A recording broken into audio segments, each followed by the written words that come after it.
नमस्कार दोस्तों, लीजिए प्रस्तुत है कहानी परिणीता का भाग 8।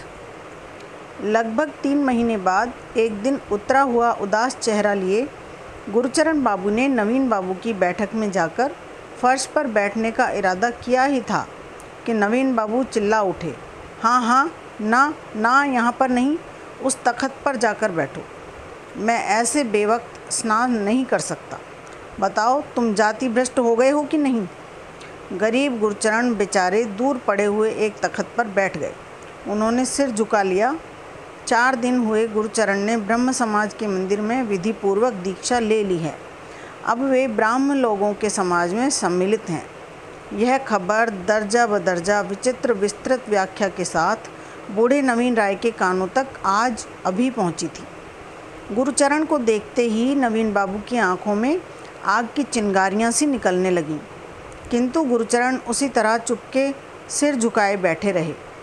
उन्होंने किसी से कहे सुने और पूछे बिना यह काम तो कर डाला, मगर उसी घड़ी से घर में रोना धोना मचा रहता है। कहीं चैन नहीं है, शांति नहीं नजर आती। नवीन फिर गरज कर बोले, बतलाओ जी, यह समाचार सच है या नहीं। गुरु बाबू ने अश्रुपूर्ण नेत्र ऊपर उठाकर धीरे से कहा, जी हाँ, सच है। तुमने क्यों ऐसा काम किया? तनख्वाह तो सिर्फ 60 रुपये है तुम्हारी। और तुमने? क्रोध के मारे नवीन बाबू के मुंह से आगे शब्द ही न निकले। आंसू पोंछकर रुंधे हुए गले को साफ करके गुरु बाबू बोले, क्या कहूँ दादा, बुद्धि भ्रष्ट हो रही थी। दुख की जलन में कुछ न सूझ पड़ता था कि ब्रह्म समाज में शामिल हो जाऊं या गले में फंदा डालकर फांसी लगा लूं। अंत को सोचा, आत्महत्या न करके ब्रह्म के उपासकों में मिल जाना ही ठीक होगा। नवीन ने पूरी ताकत से चिल्लाकर कहा, खूब किया, अपने गले में फांसी नहीं लगाई, जाति और धर्म का गला घोंट डाला। शाबाश। अच्छा जाओ, अब हम लोगों को अपना ये काला मुंह मत दिखाना।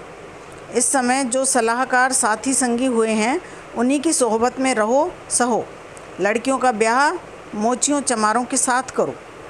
इस तरह कहकर गुरुचरण को विदा करके नवीन बाबू दूसरी ओर मुंह फेर कर बैठ गए। बेचारे गुरु बाबू आंसू पोंछते हुए उठ खड़े हुए। पहले तो नवीन बाबू को कुछ न सूझा कि वह इस निरीह मनुष्य के ऊपर क्रोध करके उसको क्या दंड दें। गुरुचरण इस समय उनके हाथ के भीतर से बिल्कुल बाहर हो गए थे और उनके जल्दी हाथ आने की संभावना भी नहीं है। इसी से कुछ देर तक व्यर्थ आक्रोश से कुढ़ने और तड़पने के बाद उन्हें नीचा दिखाने का कोई उपाय न सूझ पड़ने पर नवीन राय ने उसी दिन कारीगर बुलाकर छत से दोनों घरों में आने जाने की राह बंद करा दी। इस तरह उन्होंने अपने जी की जलन बुझाई।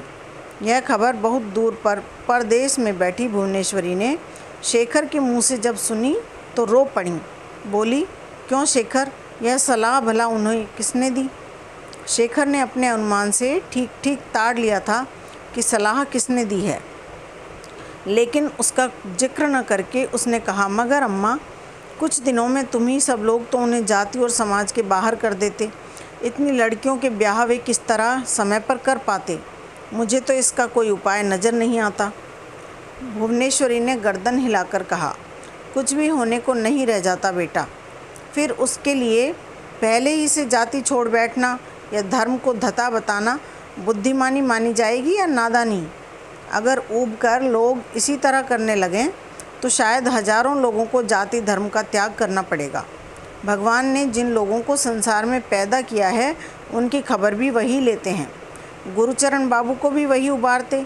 शेखर चुप हो रहा। भुवनेश्वरी ने आंसू पोंछकर कहा, मैं जो अपनी ललिता बेटी को अपने साथ ले आती तो उसका उपाय चाहे जिस तरह होता मैं ही कर देती। मैं तो जानती नहीं, गुरुचरण ने यही सब इरादा करके शायद उसे मेरे साथ ना भेजा होगा। मैंने समझा शायद सचमुच उसके ब्याह की तैयारी हो रही है।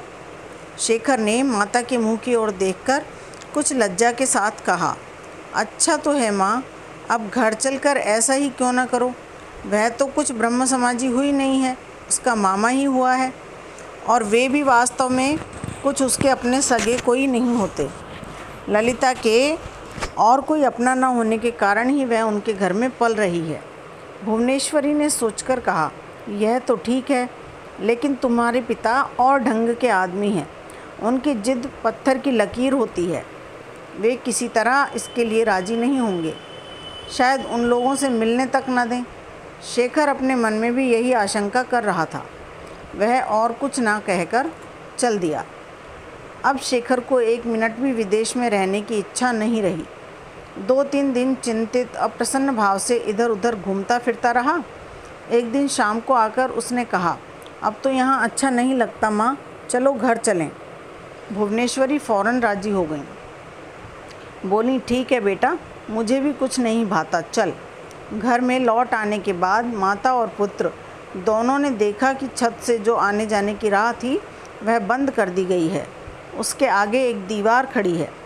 गुरुचरण के साथ अब किसी तरह का लगाव रखना, यहाँ तक कि मुंह से बोलना तक नवीन बाबू को मंजूर नहीं। यह बात किसी से बिना पूछे ही दोनों जने जान गए। रात को शेखर के खाने के वक्त वहाँ माँ बैठी थी। 2-1 बातों के बाद वे बोली, उस घर के गिरीन्द्र के साथ ही ललिता के ब्याह की बातचीत हो रही है। मैं तो पहले ही समझ गई थी। शेखर ने सिर उठाए बिना ही पूछा, कौन कहता था? माँ, उसी की मामी कहती थी। दोपहर को वे जब सो गए थे तब उसी मौके पर मैं खुद जाकर भेंट कर आई। उसी घड़ी से रो रो कर उसने अपनी आंखें सुझा ली हैं। दम भर चुप रहकर आंचल से अपनी आंखें पोंछती हुई फिर कहने लगी, सब भाग्य की बात है शेखर, भाग्य की। भाग्य का लिखा कोई नहीं बदल सकता। और किसे दोष दूँ? तू ही कह। कुछ भी हो, गिरीन्द्र अच्छा लड़का है, रुपए वाला भी है, ललिता को किसी तरह का कष्ट न होगा। प्रत्युत्तर में शेखर ने कुछ भी न कहा। वह सिर झुकाकर भोजन की सामग्री को हाथ से उठाने और रखने लगा। दम भर बाद माँ उठ गईं। वह भी उठकर हाथ मुंह धोकर बिछौने पर आकर लेट रहा। दूसरे दिन शाम के बाद कुछ दूर घूम आने के लिए शेखर घर से निकला। उस समय गुरुचरण के घर में बाहर की बैठक के अंदर नित्य की चाय पीने की सभा जमी हुई थी। उसमें यथेष्ट उत्साह के साथ हंसने और बातचीत करने का सिलसिला जारी था। वहाँ का शोरगुल सुनकर शेखर ने सुना तो उसने ठिठक कर कुछ सोचा और फिर धीरे धीरे भीतर घुसकर उसी आवाज़ को लक्ष्य करके गुरुचरण के बैठक खाने में आकर खड़ा हो गया। उसी दम सारा शोरगुल थम गया। शेखर के चेहरे की ओर देखकर सभी के मुंह का भाव बदल गया। शेखर के बाहर से लौट आने की खबर सिवा ललिता के और कोई न जानता था। आज वहाँ गिरीन्द्र और एक और भी भले आदमी उपस्थित थे।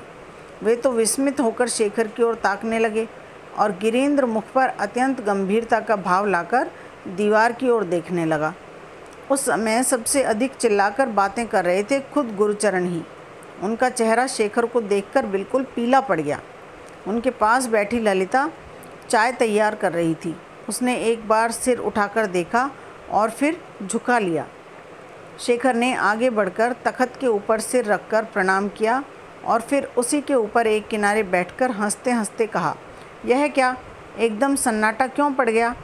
गुरुचरण ने बहुत धीमे सुर में शायद आशीर्वाद दिया, किंतु क्या आशीर्वाद दिया यह कुछ समझ न पड़ा। गुरुचरण के मन में भाव को शेखर समझ गया। इसी से उन्हें संभलने को समय देने के लिए उसने अपना जिक्र छेड़ दिया। कल सवेरे की गाड़ी से लौट आने की, माता के आराम हो जाने की, विदेश की, तथा और भी कितनी ही बातें लगातार कहता ही गया। अंत में उसने उस अपरिचित युवक की ओर नज़र फेरी। इस बीच में गुरुचरण ने अपने को बहुत कुछ संभाल लिया था। उन्होंने उस लड़के का परिचय देते हुए कहा, ये हमारे गिरीन्द्र बाबू के मित्र हैं। एक ही जगह इन लोगों का घर है, एक ही साथ लिखा पढ़ा है। ये बहुत अच्छे लड़के हैं, शाम बाज़ार में रहते हैं।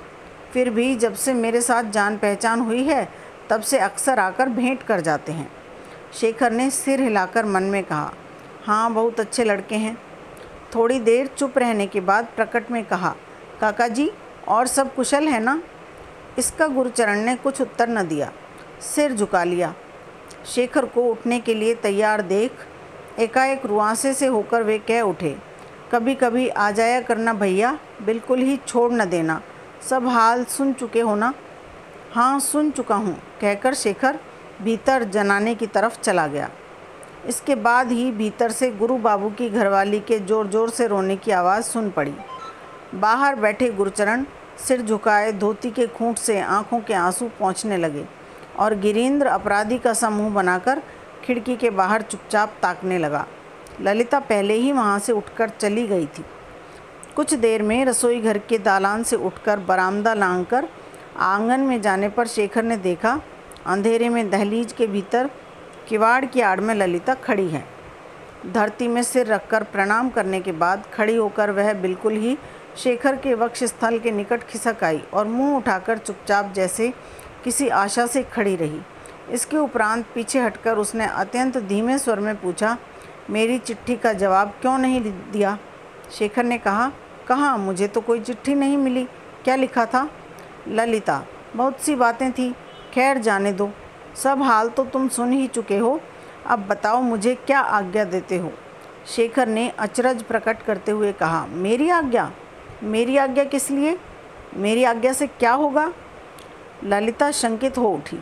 शेखर की ओर दृष्टि करके पूछा, किस लिए? शेखर, और नहीं तो क्या, मैं किसे आज्ञा दूंगा? मुझे दो, और किसे दोगे? और किसे दे सकते हो? तुम्हें ही क्यों आज्ञा दूंगा? और देने पर भी तुम उसे क्यों सुनोगी भला? शेखर का स्वर गंभीर किंतु कुछ करुण था। अब तो ललिता के मन में बहुत ही डरी। उसने एक बार फिर निकट खिसककर रुआंसी आवाज़ में कहा, जाओ हटो, इस समय मुझे दिल लगी अच्छी नहीं लगती। मैं तुम्हारे पैरों पड़ती हूँ, बताओ क्या होगा? मुझे तो रात को नींद ही नहीं आती। शेखर, डर काहे का है? तुम भी खूब हो। डरूंगी नहीं, तुम पास न थे, माँ इतनी दूर बैठी थी, इधर बीच में एकाएक मामा यह क्या कर बैठे हैं। अब जो मुझको घर में रखने के लिए माँ राजी न हो तो? शेखर ने क्षण भर चुप रहकर कहा, सो तो सच है, माँ ग्रहण न करना चाहेंगी। तुम्हारे मामा दूसरे आदमी से बहुत से रुपए ले चुके हैं, यह समाचार वे सुन चुकी हैं। इसके अलावा दूसरी बाधा यह भी है कि अब तुम लोग ब्रह्म समाजी हो और हम लोग हिंदू हैं। इसी समय अन्ना काली ने रसोई वाली दालान से आवाज़ दी, छुटकी दीदिया, अम्मा बुला रही हैं। ज़ोर से आती हूँ कहकर ललिता ने फिर उसी धीमी आवाज़ में कहना शुरू किया, मामा चाहे जो हो गए हों, मैं तो वही हूँ जो तुम हो। माँ अगर तुमको नहीं अलग कर सकती तो मुझे भी नहीं छोड़ेंगी। और गिरीन्द्र बाबू से रुपए उधार लेने की बात जो तुम कहते हो, सो मैं उन्हें उनके रुपए फेर दूँगी। फिर जब ऋण के रूप में रुपए लिए गए हैं तब 2 दिन पहले हो या 2 दिन पीछे देने ही पड़ेंगे। शेखर ने पूछा, मगर इतने रुपए पाओगी कहाँ? ललिता ने शेखर के मुंह की ओर एक बार आंख उठाकर दम भर चुप रहकर कहा, तुम नहीं जानते स्त्रियों को कहाँ से रुपए मिलते हैं, मैं भी वहीं से पाऊंगी। अभी तक संयत होकर बातचीत करते रहने पर भी शेखर भीतर ही भीतर जला जा रहा था। इस दफ़े उसने भी आवाज़ा कसते हुए कहा, लेकिन तुम्हारे मामा ने तुमको बेच जो डाला है। अंधेरा होने से ललिता ने शेखर के मुख का भाव नहीं देखा, मगर स्वर का बदलना उससे छिपा नहीं रहा। उसने दृढ़ होकर उत्तर दिया, सब झूठ है। मेरे मामा के समान देवता आदमी संसार में न होगा। उनका तुम उपहास न करो। उनके दुख और कष्ट को तुम भले ही न जानो, लेकिन सारी दुनिया जानती है। इतना कहकर दुविधा दूर करके अंत को वह फिर बोली, इसके सिवा उन्होंने रुपए लिए हैं मेरा ब्याह होने के पहले। उनको न तो मुझे बेचने का अधिकार है और न उन्होंने मुझे बेचा ही है। इस बात का अधिकार अब अगर किसी को है तो केवल तुम ही हो, और रुपए देने के डर से जो तुम मुझे बेच डालना चाहो तो अवश्य बेच सकते हो। उत्तर की अपेक्षा किए बिना ही तेज़ी के साथ ललिता रसोई वाली दालान की ओर चली गई। तो दोस्तों, ये था परिणीता का भाग 7। अगले भाग में फिर मिलेंगे। आज्ञा दीजिए, नमस्कार।